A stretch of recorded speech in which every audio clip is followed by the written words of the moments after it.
के भयो चकलेट किनेपछि अनि त्यसले लिएर गयो होइन म एक्लै गएको अनि चकलेट किनेर आएपछि के भयो त्यहाँ गयो बच्चाले खेलिरहेको थियो बच्चाहरू खेलिरहेको थियो त्यो प्रतीक पनि त्यही थियो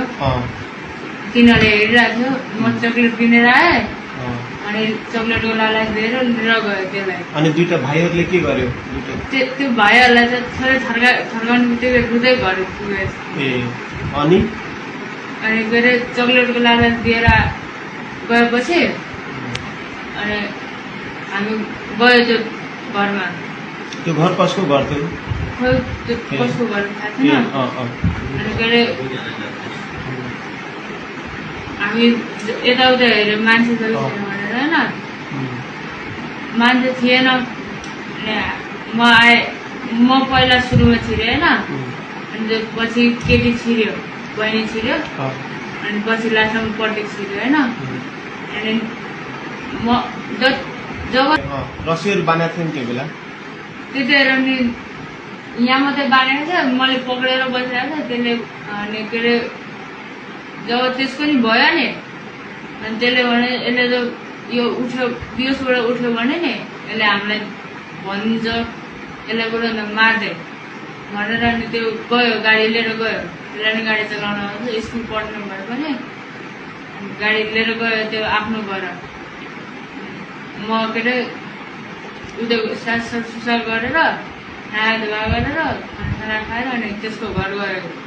किनकि रिजर्भ थियो त्यसको घरको साइडबाट अनि के अरे रिजर्भ लिएर गएर हेटौडा पुग्यो हेटौडाबाट फेरि आउँदा रात पर्दाखेरि फेरि फोन आयो के अरे भेटाएन भनेर फोन आयो होइन फेरि त्यसको भोलिपल्ट पनि फोन आयो त्योबाट पनि भेटाएन भनेर आज फोन आएको थियो भेटायो भनेर आज फोन आयो अनि त्यो रस्सी बाँध्यो तन्नामा राखे कतिखेर जब भ्यायो नि हामी दुईजनाले त्यो निक्ल्यो अनि म एकैछिन बसेँ त्यहीँ त्यसपछि आए त्यतिकै लट्केको अवस्थामा छोडेर ढोकालाई चुकुर लगाइदिएँ तिमीले रस्सी बाँधेर लट्काइदिएको के अरे चुकुर लगाइदिएँ त्यो रस्सी र तन्ना कसले लिएर आयो तना र रस्सी त्यही थियो त्यही नै थियो कि यो पनि झुटो बोल्दैछ तिमी नढाटिकन भनेको अहिले त्यो नढाटिकन हो त्यही थियो जम्मै अनि म आएँ होइन नुहाएर खानासाना खाएँ अस्तिको कुरा भयो त खानासाना दिएपछि माया गरेको थियो त्यो दिनमा त फर्स्ट दिन थियो गाडी लिएर एक्लैले कुदाएको फर्स्ट दिन थियो अनि त्यहाँबाट